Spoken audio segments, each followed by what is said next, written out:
बिस्मिल्लाहिर्रहमानिर्रहीम इय्याका नअबुदु व इय्याका नस्तईन। नाज़रीन, आज मैं अल्लामा इक़बाल रहमतुल्लाह अलैह के चंद अशार पढ़ूंगा।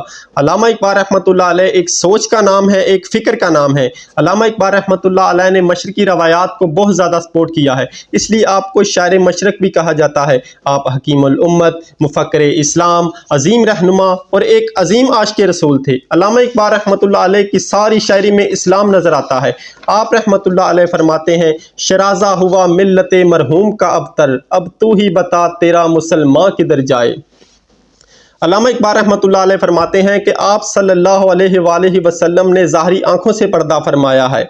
आप सल्लल्लाहु अलैहि वसल्लम ज़ाहरी मौत से गुज़रे हैं, लेकिन हकीकत में हयातुन नबी हैं। आप सल्लल्लाहु अलैहि वसल्लम अल्लाह पाक के दिए हुए अख्तियार की बदौलत जब चाहें जहाँ चाहें जलवा अफरोज़ हो सकते हैं। इस अकीदे के पेश नज़र अल्लामा रहमतुल्लाह अलैह रूह मोहम्मद सल्लल्लाहु अलैहि वसल्लम से जो कायनात में जारी और सारी है खिताब करते हैं। इस शेर में अल्लामा इक़बाल रहमतुल्लाह अलैह आक़ाए दो जहान सल्लल्लाहु अलैहि वसल्लम की बारगाह रिसालत में अर्ज़ करते हैं, ये कौम कभी जिंदा और तबिंदा थी, कभी मुसलमानों में इत्तेहाद और इत्तफ़ाक़ पाया जाता था, लेकिन अब इनका इत्तफ़ाक़ ख़त्म हो चुका है, इनका शराज़ा बिखर चुका है, इनमें हर किस्म का नज़्म व ज़ब्त ख़त्म हो चुका है। ऐसी हालत में आप ही बताएं कि आपका उम्मती, आपका मुसलमान क्या सूरत इख्तियार करे, किधर जाए, क्या कदम उठाए। एक और शेर में दुख भरे अंदाज में अल्लामा इक़बाल रहमतुल्लाह अलैह फरमाते हैं, वो लज़्ज़ते अशोब नहीं बहरे अरब में, वो लज़्ज़ते अशोब नहीं बहरे अरब में, पोशीदा है जो मुझ में वो तूफ़ान किधर जाए।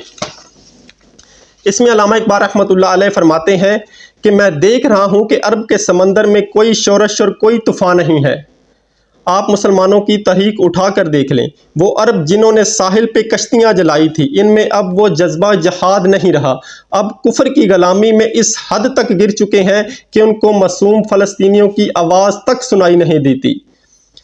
मुसीबत ज़दा मुसलमान की आवाज़ पर लब्बैक कहने वाले मुस्लिम हुक्मरान अब इस हद तक बेहिस हो चुके हैं कि ये फ़लस्तीन की मदद करना तो दरकिनार, इनमें इतनी भी जुर्रत नहीं कि भूख और प्यास से बिलबलाते बच्चों तक बुनियादी ज़रूरियात की चंद चीज़ें ही पहुंचा सकें।